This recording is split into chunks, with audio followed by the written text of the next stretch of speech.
When you start playing Goalkeeper, it appears to be a regular block-based crafting game, and you know the drill of those. Punch stuff to get basic tools, mine walls for ore, craft gear, fight the boss, roll credits. Well, it's quick to list out the sequence, doing so tends to gloss over just how much time it will take. And Goalkeeper is very much a grindy game. But as soon as you make it to the tin tier, you'll start to find boulders everywhere. Trying to mine one, you'll be quickly told that you need a stationary drill for these. And from there, you'll quickly realize that this game just doesn't want you to actively play it. Sure, it wants your Steam account's playtime, but not your actual time. Because the ore boulder contains 1,800 ore, basically enough to last you the entire game, but you hardly need to do anything to mine it. You simply set up 8 drills, some conveyor belts, and a robot arm straight into the furnace. Then you go do something else for 4 to 17 hours, depending on ore type, before coming back to collect the goods. Looking for new types of boulders to tap basically covers your entire tech-based progression, and they're not rare by any means. Besides mining for ore, another way you'll progress through the game is via the skill system. And what do those skills require to max out? Gardening. Harvest 6,602 plants. Cooking. Take 5,000 dishes from the cookpot. Crafting. Craft torches or bridges 14,998 times. Fishing. Catch 1,494 items. Mining. Directly melee a wall block 59,978 times. Running. Run the distance of 498,768 blocks. Range combat, magic, and melee combat all require you to hit a hostile 20,001 times. For summoning, you have to have your minions hit a hostile 59,663 times. And lastly, for vitality, you need to kill hostiles with a collective health pool of 4,999,033, but a single hostile will only contribute 1,000 to that number at most. These skills all require, quite frankly, insane quotas. For instance, even if you're just casually going through the game, you'll only be a third of the way done with one of the 4 combat skills by the time you're fighting the final boss. At 3.3 attacks per second, it takes an hour and 42 minutes of attacking non-stop to max out a single one. To do so without giving yourself arthritis, you'll need to improvise. The reason I grouped the skills up in this manner is because of how they can be automated. Gardening is the only skill that cannot be truly automated, because planting cannot be easily scripted, and neither drills nor conveyor arms plant seeds for you. Harvesting can be, but it's the only thing that gives you XP in the entire gardening thing, so trying to automate it is shooting yourself in the foot. Gardening can be made easy by marking out a 5x5 area, and then planting a bridge in the middle with a sprinkler on top. The best crop to plant are glow tulips. They can be easily spotted because of their glow, and their seeds drop from orange slimes and caveling gardeners, both of which can be easily farmed. Cooking is pretty straightforward. All you need to do is make a dish out of 2 glow tulips and then sell that to a merchant for easy money. This is the most reliable source of currency in the game. Crafting consumes resources and levels very quickly, so there's little point to actually automate it.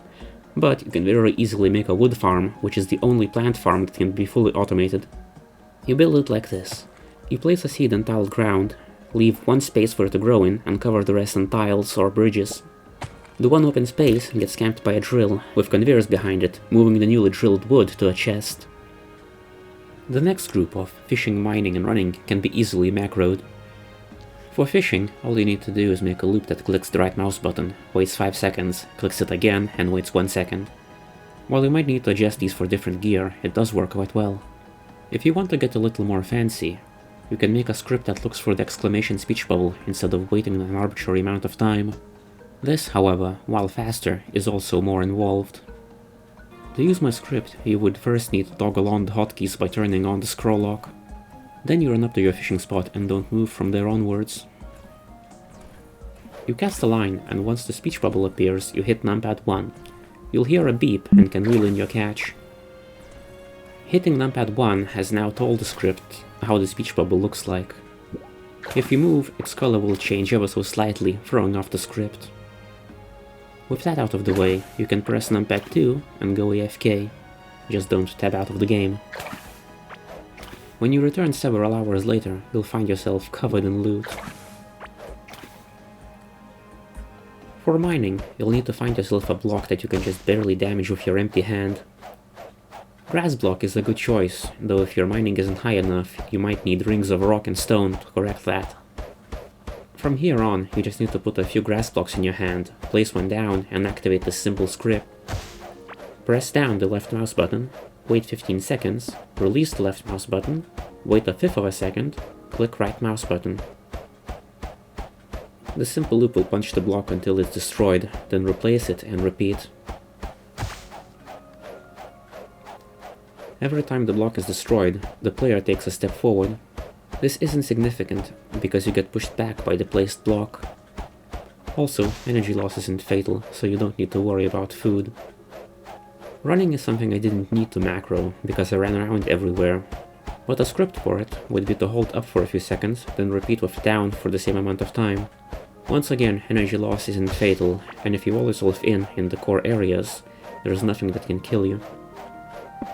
After these 3 skills, you might be wondering why I didn't suggest run and plant macro for gardening. The problem is that it wouldn't be a simple loop anymore. Instead it would be a full-on bot, and I consider that going a bit too far. Also, I know that fishing has a minigame, but apparently even the devs themselves thought that it was too tedious, because it's disabled in the settings by default. You should keep it that way, unless you hate yourself. Having introduced you to 2 infinite looping macros, now's a good time to tell you how to stop them. Make sure that scroll lock is toggled on and press numpad dot. This will stop all of the loops. The next set of skills is grouped up that way because they're leveled by beating up an immortal snail. Unless the shell is broken with mining, the snail will not take any damage. All you need to do to trap it is to grab a shovel and dig a moat around it. Then encircle that with a wall and you have yourself a safe training dummy. You cannot level melee with this method because it gets counted as mining. As for the others, for range combat, grab 10 or so chakrams, angle your aim so that the chakram bounces off the wall and the snail multiple times, and use a script that simply holds down the left mouse button. Range combat levels the quickest out of all the combat skills, because each hit counts separately. On the flip side, you have magic. Magic levels the slowest, because of mana. And the weapon you want is the arcane staff, which only drops from the second and third bosses. Once you accumulate 30 or so of these damn things, and maybe get yourself some mana regeneration gear, you can use a script that holds the left mouse button down until your mana is empty, and releases it until the mana is full. Granted, you don't really need 30 staves. You can do with less, it's just that you'll have to do this in steps, meaning you can't go AFK for the 3 hours that it will take to max out this damn skill. The last skill in the snail segment is summoning. It's kind of like magic, but nowhere near as annoying. What you want are tomes of the deep and decay. Either of these will do, because they summon orbiting familiars, which damage anything in contact. Or try to, anyway, the snail doesn't care. To make things quicker, you can get some gear that increases your summon count, lifespan, and attack speed.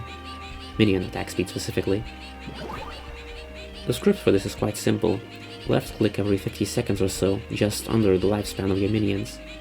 This will resummon them while capping you out and still preserving the durability of your tomes. As a result, you'll only need about 5 tomes, as the minions themselves aren't taking any hits to their durability. In the final group, there's melee combat and vitality, both of which can't be leveled by snail. For these, you'll need to make a mob collector. Since you can pick up enemy spawners and place them wherever you want, it's quite easy to set up. The way spawning in this game works is that every so often it checks each 16x16 chunk if mobs can be spawned there. As such, you want your collection platforms to be on a 16x16 grid as well. It doesn't matter if it lines up with the world grid or not, but if you really must, you can open your map and find coordinates that are divisible by 16 with no decimals, as in 16, 32, 48, 64, 80, 96, 112, and so on. To get mobs to spawn, you want to have enough space for them to do so, and to move them out by conveyor, so they don't block further spawns. The best mob to spawn is the infected caveling, because they have 931 health, just under the 1000 limit for vitality, and spawn in groups of 4, which is more than any other mob in the game.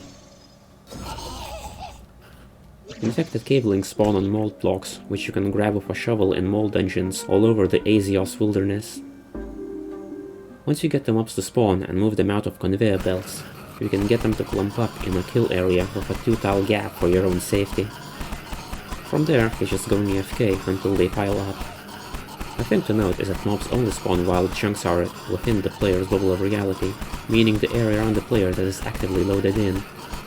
For this game, the bubble of reality is as big as the distance from the map's center to the travel path of the second boss. This is the maximum distance you can be from your mob collector if you want it to work.